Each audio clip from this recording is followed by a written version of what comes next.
Hey guys, hopefully everyone is doing well. Today's target is to solve question number 3. The chapter which we are related with is journal. आज फिर दोबारा से 5 entries हमारे पास हैं question से related और that would be a very good time to learn more properly and in an excellent way. अच्छा, अब आपको एक बात और भी मैं शेयर कर दूं कि ये जो 5 एंट्रीज हैं पेपर में इतना शॉर्ट क्वेश्चन नहीं आएगा.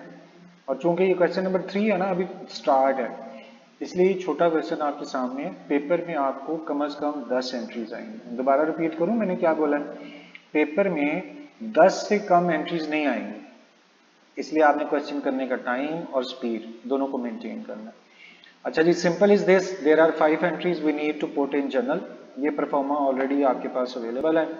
इसके अंदर लाइंस ऑलरेडी पुट अप हो गई हुई हैं. 3 लाइंस का डिफरेंस है. First line is called debit, second line is called credit and then narration.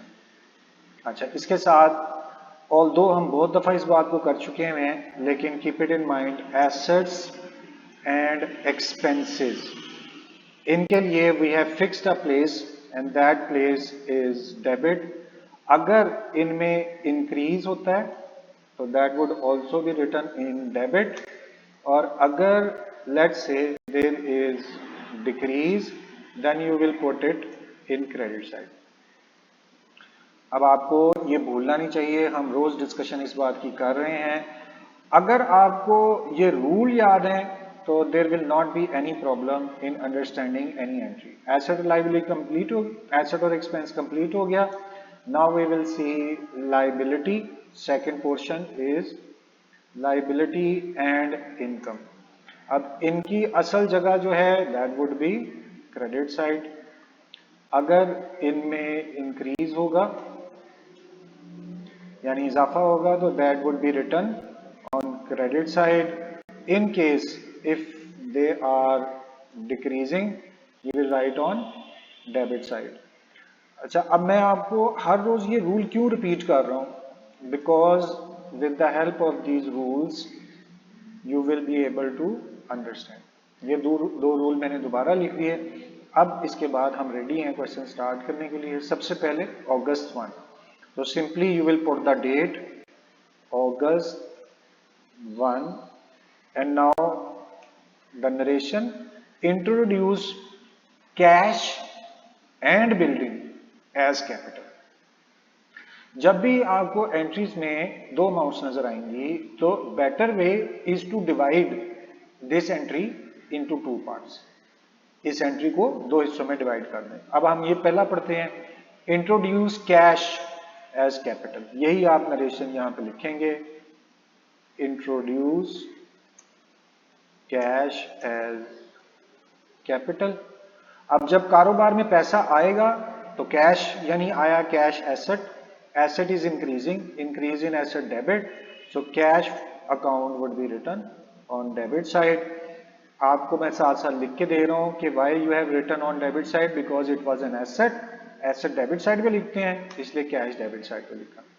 दूसरी बात यह है कि cash was introduced as capital. Capital आप लाइबिलिटी है ये भी आपको पता है, और हम एज यूजुअल इसको थोड़ा सा डिस्टेंस छोड़ के कैपिटल अकाउंट का नाम देंगे. क्यों हम यहाँ लिख रहे हैं? बिकॉज इट्स लाइबिलिटी, और लाइबिलिटी के अंदर हमने डिसाइड किया कि इंक्रीज हो रहा है. एंट्री कंप्लीट होते साथ ही you will put the amount. अब पहली अमाउंट जो है वो कैश की है 296,000, और same amount you will be posting in credit side 296,000. So first entry is completed. Introduce cash as capital, cash to capital. अब अगली एंट्री भी August 1 की होगी क्योंकि हमने एंट्री को 2 पार्ट्स में डिवाइड कर दिया था. अब ये सेकंड पार्ट पढ़ना है आपने, इंट्रोड्यूस बिल्डिंग एज कैपिटल. सो वही चीज दोबारा हम काउंट आउट करेंगे क्योंकि कारोबार के अंदर कारोबार का मालिक बिल्डिंग से कारोबार शुरू कर रहा है. अच्छा जी, अब इसके अंदर अगर वो बिल्डिंग दे रहा है कारोबार को तो बिल्डिंग आ रही है. Building is your asset, asset increased, increase in asset should be written on debit side, so you will put building account on debit side क्योंकि एसेट में इंक्रीज हो रहा है, आपने डेबिट कर लिया। अब ध्यान से आपने सुनना है कि बिल्डिंग परचेज नहीं हो रही, बिल्डिंग कारोबार का मालिक दे रहा है एज अ कैपिटल, तो again capital is your liability, liability should be written on credit side, तो आप यहां पर as it is capital account post कर देंगे। Why? Because it was your liability, उसमें इंक्रीज हुआ था, तो बिल्डिंग टू कैपिटल एंट्री। अब इसकी सेकेंड अमाउंट चेक करें कितनी है, हाउ मच, 4 लाख आप इधर एंटर करेंगे डेबिट साइड पे और 4 लाख आप क्रेडिट साइड पे एंटर कर देंगे। 2 entries are completed, now let's see what next. Very first thing is to put date August 4. Now we will be focusing upon the narration for purchase goods on account. On account का क्या मतलब होता है, उधार, credit, and secondly name is clearly mentioned. Whenever you will see the name, it means it's a credit transaction. Udhar transaction, goods purchased from Noor. So, purchased goods from Noor. अच्छा, अब आपने देखा मैंने पूरी नरेशन नहीं लिखी, तो कोई बात नहीं, नरेशन आप अगर एक लाइन में फिल कर रहे हैं जिससे मतलब समझ में आ रहा है, purchase goods from Noor, that's enough. Now purchase goods from Noor, चीजें खरीदी हैं, goods are coming in, goods are your asset, asset should be return on debit side. मगर आपको पता है कि गुड्स हम अकाउंटिंग के अंदर नहीं लिखते, इसकी जगह पर क्या लिखना है, the working we are doing, what working we are doing, purchase. So in place of goods you will write purchase। अभी कुछ दिन के लिए मैं ये गुड्स लिखता रहूंगा ताकि आपको समझ आता रहे। अच्छा, दूसरी बात, goods were purchased on credit, ये क्लियरली लिखा हुआ है, परचेज गुड्स ऑन अकाउंट, उधार खरीदा है तो कैश तो नहीं जा रहा। From home we will buy the commodity, the person to home amount is payable, चीजें खरीदेंगे तो पैसे देने हैं, it means we had purchased goods from a person to whom amount is payable। Amount payable creditor को करते हैं, creditor is liability, liability को क्रेडिट साइड पे लिखते हैं, तो यहां नूर मिल्स आप लिखेंगे क्योंकि नूर मिल कौन है, आपका क्रेडिटर है, और क्रेडिटर क्या होता है, आपकी लाइबिलिटी है जो इंक्रीज हो रही है, तो इसलिए नूर को क्रेडिट साइड पे आपने लिख दिया। अब चेक करते हैं अमाउंट कितनी है, 9000 आप लिखेंगे डेबिट साइड पे, 9000 क्रेडिट साइड पे लिख दें। August 4 एंट्री कंप्लीट हो गई, अगली डेट हम पुट करते हैं August 9 की। August 9 में नहीं, August 10 है 4 के बाद, let's change the date, August यहां पर 9 अपीयर होना चाहिए था, ओके हम रेज करके इसको दोबारा से लिख लेते हैं। August 10 is your next date. So August 10 is saying sold goods to Mubin। अब फिर आपने याद रखना है कि Mubin name, whenever you will see the name, it's udhar transaction, it's credit transaction। So let's write down the narration, sold goods to Mubin। When you will sell your goods, goods will go out, goods are decreasing, asset is decreasing, decrease in asset should be written on credit side। So आपको यहाँ apparently लिखना चाहिए था goods, क्योंकि goods जा रही हैं, decrease हो रही है, मगर आपको मैं बार बार कह रहा हूँ कि goods नहीं लिखना, उसकी जगह पे working लिखनी है। What working we are doing, we are selling goods, so you will write sales। Next, sold goods to Mubin on credit, it means we are not receiving cash, the person from whom amount is receivable is debtor। चीजें किसको बेचते हैं, debtor को। Debtor क्या होता है हमारे लिए, asset, increase in asset should be debit, so you will write name of your debtor Mubin। मुबीन को यहाँ क्यों लिखा, क्योंकि मुबीन आपका डेटर था, डेटर एसेट होते हैं, एसेट में इंक्रीज हो रहा है, इसलिए मुबीन का नाम डेबिट साइड पे। तो एंट्री क्या बनी, sold goods to Mubeen, Mubeen to sales.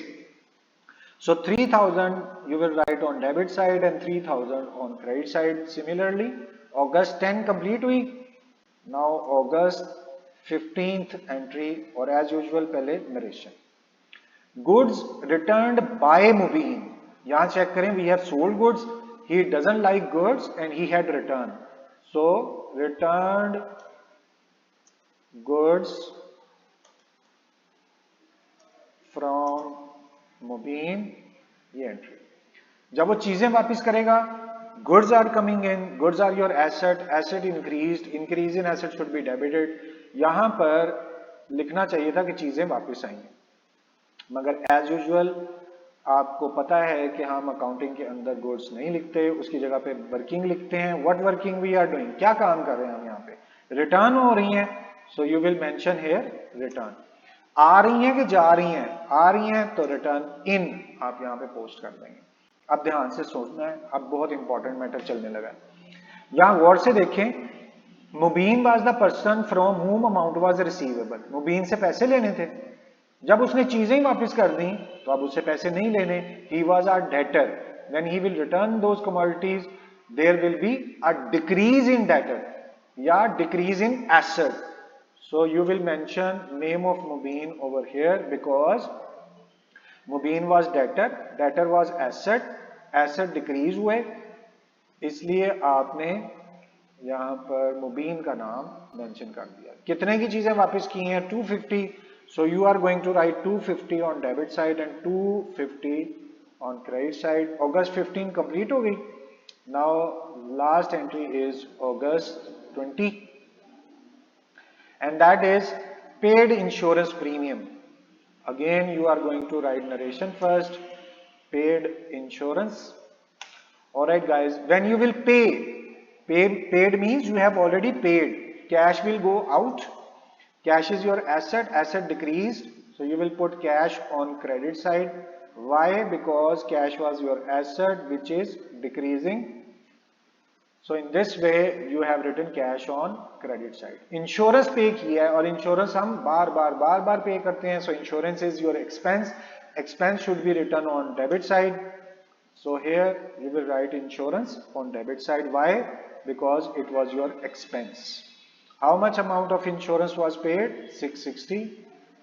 So here you will put 660 on debit side and 660 on credit side। So guys, in this way all 5 entries are completed from August 1। This is your first entry, 2, 3, 4, 5, 1, 2, 3, 4 and 5 entries were completed। अब आपसे मेरी एक request है, please इस question को ध्यान से करें और करने पर अगर कोई मुश्किल पेश आए प्लीज मुझे बताएं। I will try to solve your problem immediately। If you are commenting or messaging or texting, even you can meet directly and share your problem। I will humbly be trying my best to answer your question। So thank you very much for your time। It's time to say goodbye। Allah Hafiz।